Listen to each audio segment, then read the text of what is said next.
So this is going to be a tour of my medical clinic. I have a solo practice, internal medicine clinic, and this was a work of love. It took us several months to construct what was once a gym, was once a playhouse, was once actually a veterinarian's office. So we gutted the space and started from scratch. And we really liked the final results, and I wanted to share with you what it looks like. So we've been in this space now for over 2 years, and this is where we see patients, an outpatient practice. So this is obviously not a hospital. This is no surgeries happen here. Usually I see them for things like diabetes, hypertension, weight loss, anxiety, etc. I do minor procedures like pap smears, take out sutures, etc. And the space works really well.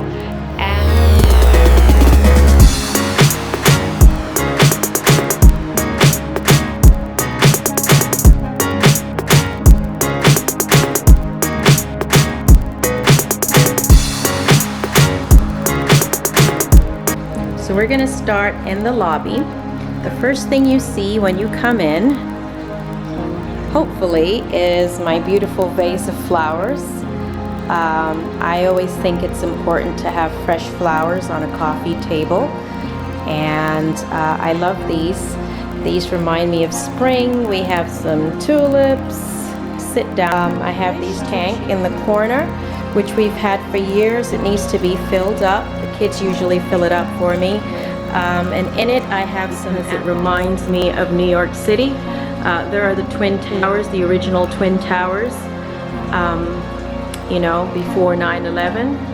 So I've had this picture for years, and it reminds me, of course, of New York, which is where I am from.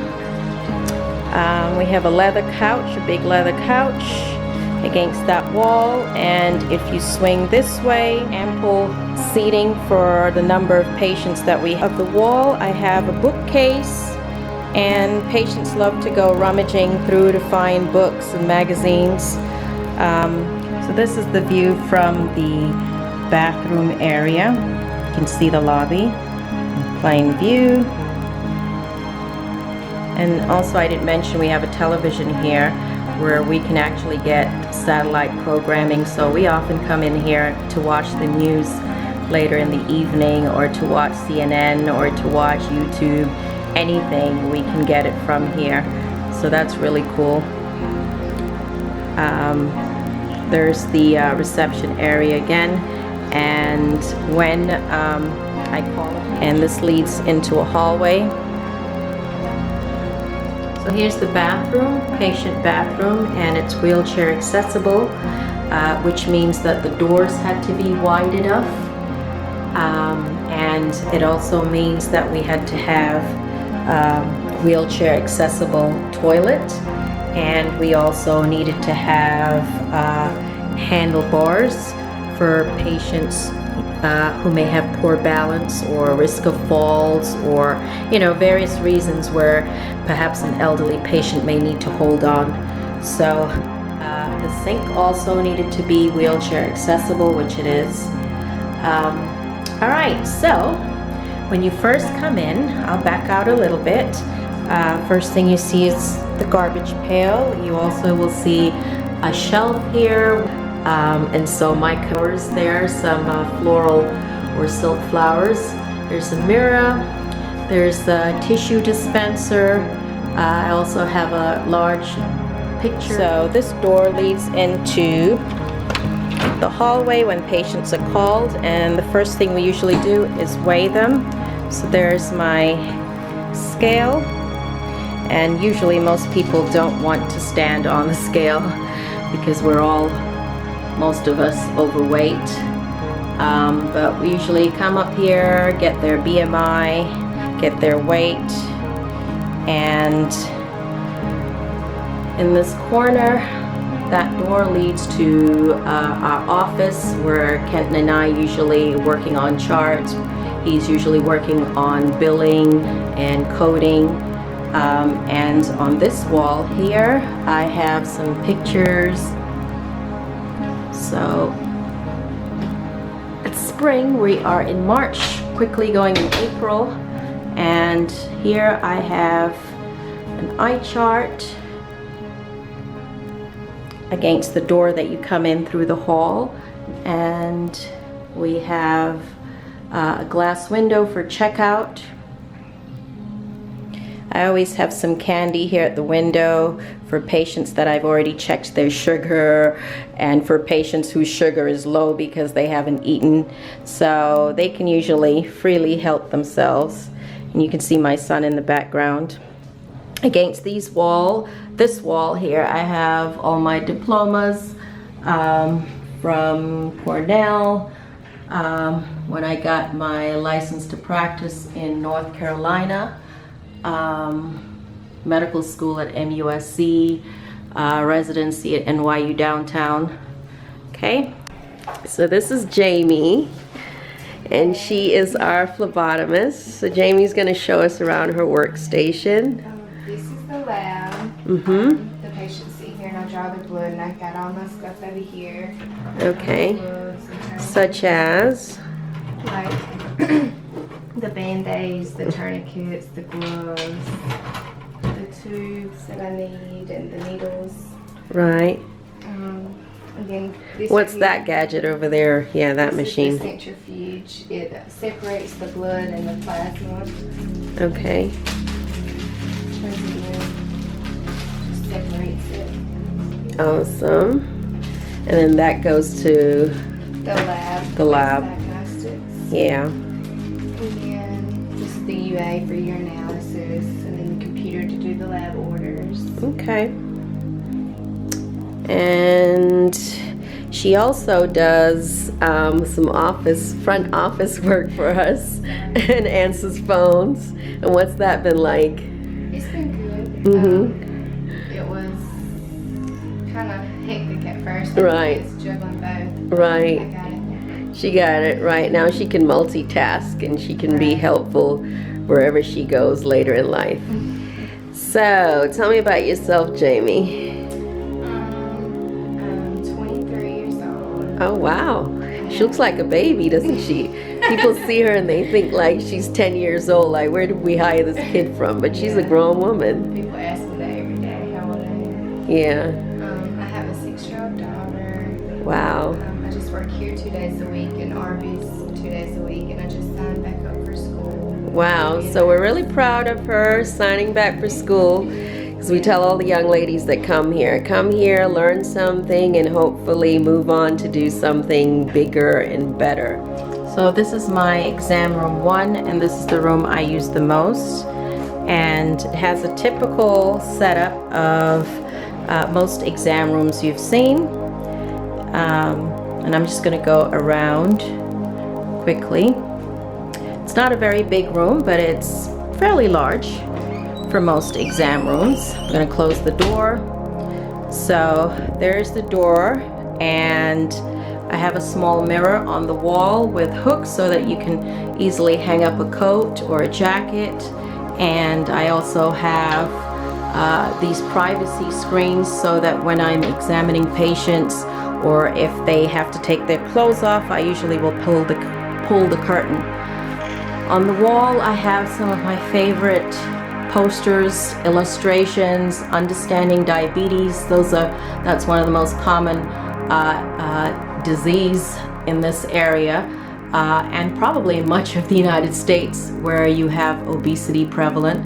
Also, dangers of smoking, because I'm always talking about the risk of smoking, such as coronary artery disease, stroke, lung cancer, emphysema, etc. That clock up there, I'm not sure is correct. We might need to change the battery. Okay, there's my shots container for when I give injections and need to throw away a needle, soap dispenser, a sink, and everything was strategically placed in here. I could have had a sink with a cabinet, but I chose to put the sink separately and I wanted counter space so that I could do a lot of writing, and I'll span over eventually to show you where I do most of my writing and typing when needed. There's a tissue dispenser, standard tissue dispenser, and I got this from a local wholesale store here in town, and a small window to let out bad odors or to let in some air, a little magazine rack, acrylic case, and here of course is my exam table, and I've had this for years since I've been in solo practice, and of course it has all the gadgets and all the requirements to do a pap smear or to do a pelvic exam. Here's my counter space.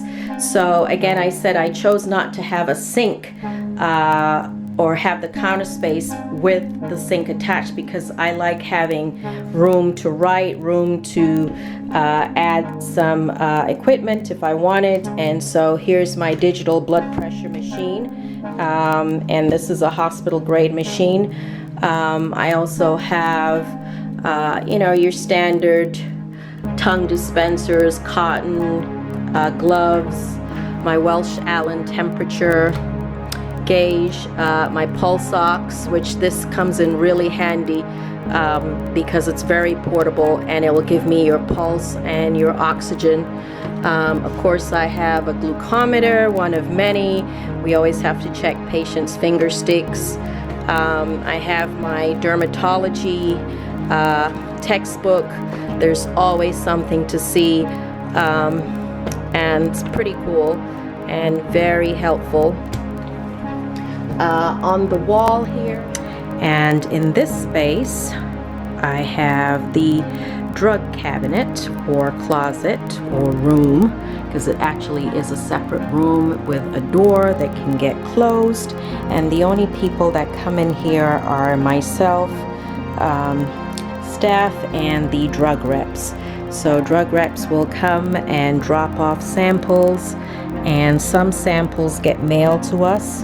And basically all your standard medications are in this room, mostly things for headaches, acid reflux, diabetes, tubing for a nebulizer machine, steroids, Benadryl, just your standard oxygen, etc. I also on this wall tend to keep my needles, supplies that I have to purchase, gauze, gloves, and below we have some lab supplies.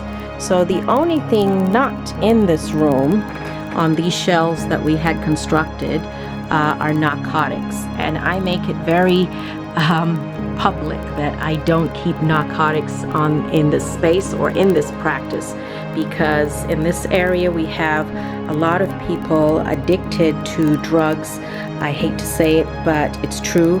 And so many doctors' offices get broken into because you have patients that are looking for drugs. And when I say narcotics, I mean your Vicodin, your Percocet, your Darvocet, your Soma. And so it's really important to me that the public know that I am not the doctor for them if they are only looking for a doctor that is going to give them narcotics so they can sell drugs or so they can get high. And for people who are not in medicine, this seems such a foreign concept. Why would a patient want medication to sell, or why would a patient willingly get addicted to drugs? Well, unfortunately, this is the day or time that we live in, and this is what is happening.